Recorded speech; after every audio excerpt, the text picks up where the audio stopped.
My neighbor's house just got broken in, so I got to do this video.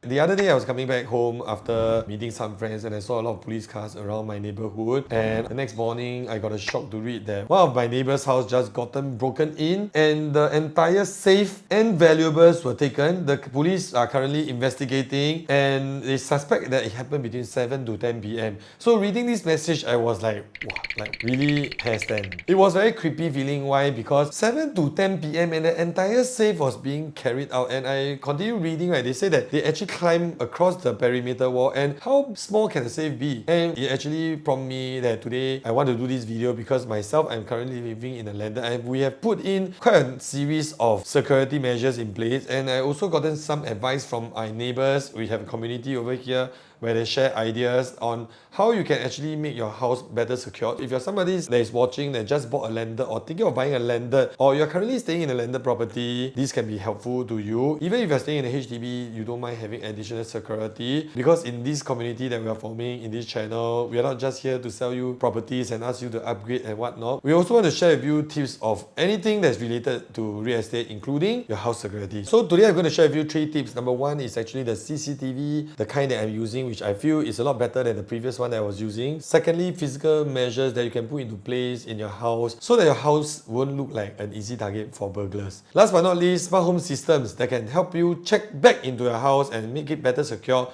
no matter which part of the world you are at.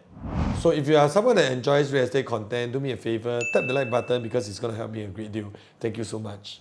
To begin with, right, I'm actually in this group chat with all my neighbors and they were discussing about this break-in and trying to give each other advice on what you should be doing. And the first thing that came to my mind was actually CCTV. So inside the chat over here, one of my neighbors said that I was the ED of for 6 years, and one of the was a professional housebreaker. According to him, he will always scout around the neighborhood where he will be breaking in and will break into one of the weakest security systems. So it makes good sense to spend some money to install a good security system. Using this, right, I just want to say, if you buy a landed property, a CCTV is a must. No matter whether your house you have valuables or not, you need to have a CCTV. I cannot imagine staying in a landed property without a CCTV. Why? Because basically anybody can walk into or can climb through the retaining wall to go into your house. And these days, right, you won't know how advanced these burglars can be. With technology, anything can happen and you don't know who is watching your house. So today, right, looking at this, I went on to further find out a bit more. How do they determine what is a low security system? And they say, is it the number of CCTV and all this? And the answer from this chat says that they will avoid houses with CCTV. And straight up, they don't even see how many CCTV you have. You got CCTV, they will avoid already. Because why? The risk is there. And furthermore, when they are walking past your house and to monitor your house and they see that there's a CCTV there, do you think that they will dare to spend a bit more time down there to research? Because your previous history of all your CCTV may be able to see this suspicious person standing outside your house a couple of times, or this car that drive past, because nowadays the CCTV can even monitor the cars they are driving past. And if there are someone that don't live there and they drive past a couple of times and the CCTV capture, right, they may eventually be traced back and be found. And few of the important things about CCTV is, number 1, buy a motion sensor CCTV with light. That means when somebody walks past your main gate and your CCTV senses it there, your CCTV will straight away light up the front of the door. So anytime somebody walks past your door, the light will light up. Also, it's a good thing because when you get back from work late in the night, after you get off your Grab, you walk to your main gate, before you open your gate, right, there will be light for you as well. So that, number 1, is the kind of CCTV that I would recommend. And secondly, recently I was in Europe and we were shocked to find out that there was a power trip in the house, and having a power trip means your CCTV will also be cut off. And I don't know whether is there any very advanced technology that can cause a power trip in your house and then the burglars can come in without CCTV detection. That is like super creepy. Honestly, that time when I knew this, right, I lost sleep. But of course, eventually within a few hours, we noticed that somebody went back to turn on the power. So having CCTV may not be good enough. So I went to research and then I spoke to my CCTV installer, and then they told me that you can buy the backup battery. So the backup battery is not very expensive. It's $700 over, and the backup battery can last like 30 over hours. And I think having 30 over hours of backup battery is good enough. So these are the 2 things. Having a motion sensor CCTV that will auto light up when they detect any movement is important. And secondly, make sure you buy a backup battery. Secondly, right, looking at this message, my good friend's house just got broke in recently. Of all valuables, 2 safes, jewelry, laptops, they were in helper at home. On further investigation, turns out to be the helper who divulged info and gave them the access code for the front door. CCTV was covered and disabled. So over here, right, it just made me think. So both cases that were being shared, right, the safes were being carried away. So the question is, today, how big is your safe? Some people say that they don't have a lot of things, I'll buy a small safe. So how secure is your safe? So previously, when I was living in my previous house, yes, our house, we don't really have enough space to put such a big safe. So we actually bought this safe, right? I actually got it on Taobao. It was a couple of $100s. And you literally have to screw the safe into the cabinet. So it means to say that the people, the perpetrators, if they wish to take away your safe, they need to whack and hack down the entire cabinet. Basically, they need to make a lot of noise in order to take the safe out. So first up, what kind of safe are you actually using? When it's so insecure and it's so easy to carry away, it just feels like an easy job for a quick buck. Long story short, buy a safe that you can secure to the wardrobe cabinet, or if not, right, don't scream and save on the safe. Buy a safe that is 100 kg. If the person can carry 100 kg, most likely they will need a forklift or they will need an entire truck to be outside your door, and rest assured the person will be caught. And also, where do you place your items when you go overseas for travel? Do you keep your valuables like laptop, jewelry, were they inside your safe? If yes, then it should be a big ass safe where nobody can carry. Second physical measure that I like to put into place will be to have my lights in the car porch always on. So even if I'm not in Singapore and whatnot, I will have the car porch lights on all the time. Why? Because when people want to check out your place and try to assess when is the best time to break into a house, obviously they won't want to loiter outside your house for too long when the lights are on because they don't know who is watching. So I will always like to have the lights on. So for those people who are more eco-friendly or don't want to waste electricity,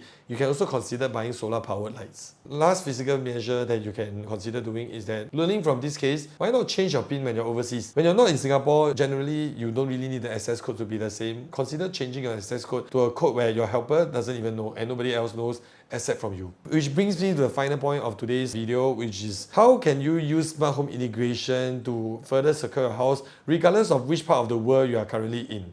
When it comes to smart home, it can be very complex. Like my cousin, he's damn smart. He's able to figure everything out on his own. For me, I actually engaged a vendor to do it for me, and I will be doing a house tour talking about all the smart home automation that I actually have in place. So if you wish to find out more, follow this channel, or you can follow my TikTok channel where I'll be posting the full house tour over there as well. But today's video, I'm not going to go into the full details, but I'm going to tell you like what you can do with this smart home just for this. So first up, right, there are a couple of things you can do. Number one is actually have this motion sensor in my son's room. So in the middle of the night, if let's say my son actually wake up and go to pee or is looking for me and very scared, right, the alarm will actually sound off, and it can be quite loud. I actually have this, so even in the middle of the night you can turn it on to a slightly louder voice so that when he opens the door, go downstairs, cannot find us. I'm just worried maybe you watched too many horror stories already.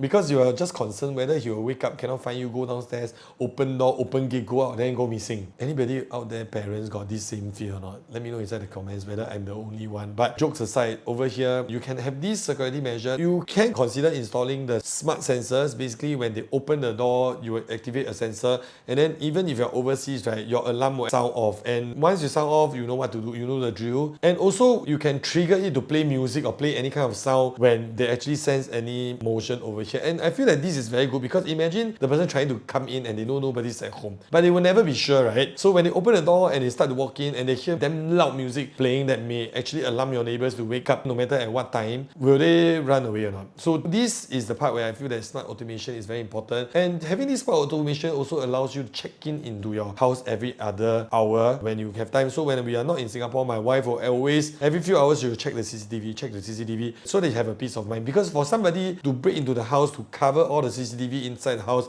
before doing the job, right, it will take you quite a while. And if you're checking your CCTV every other hour, right, most likely you'll be able to spot your CCTV being covered before the deed is actually being accomplished. So basically, use motion activated sound control. Means to say that you play very loud music throughout all the smart speakers in your house. Because when you have a smart home, you will buy smart speakers. Like for my house, every single floor of my house actually has smart speakers. So just imagine when somebody tried to come into my house at 10 p.m. and all the music start playing super loud. Do you think the person will still continue the deed or run away? So first part of smart home, what you can do is to use motion activated sound control or your alarm on your phone. That means your phone will actually trigger alarm on your phone, at the same time also trigger loud music playing all over the house. Next thing you can do with your smart home system is to also create a schedule for different lights to be turned on. For example, if you're going to Malaysia, staycation for a long weekend, can you change the different lighting in your house? Because today, if let's say the room that's facing your front, you can schedule like maybe after 10 p.m. your lights will be on and your fan will be turning, so that people from outside they think that somebody is inside the house. But having said this, right, hopefully nobody will come and break in my house doing this.